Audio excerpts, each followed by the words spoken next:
চট্টগ্রামের আনোয়ারা উপজেলাত একখান পিকআপ ভর্তি 190 বোতল বিদেশি মদ উদ্ধার করছে আনোয়ারা থানা পুলিশে।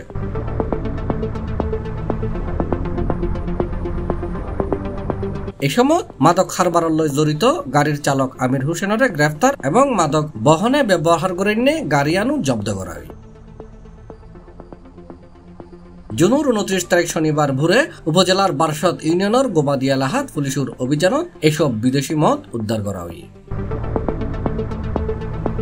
গ্রেফতারকৃত যুবক মাটিরাঙ্গা থানার হামাল উদ্দিনের ফোয়া বলে জানা গিয়ে, আর উদ্ধার করে নিয়ে বিদেশি মদর আনুমানিক মূল্য 17 লাখ টাকা বলে জানাই পুলিশে।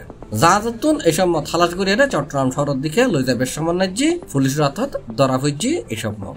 এই বিষয়ে আনোয়ারা থানার officer in charge Sohel Ahmed C প্লাসের জানাই, তখন এটা ভোর রাত্রে 190 বোতল একজন আটক করা হয়েছে, গাড়িও জব্দ করা হয়েছে। মদের দাম আনুমানিক দাম কত হবে? 17 লক্ষ টাকা।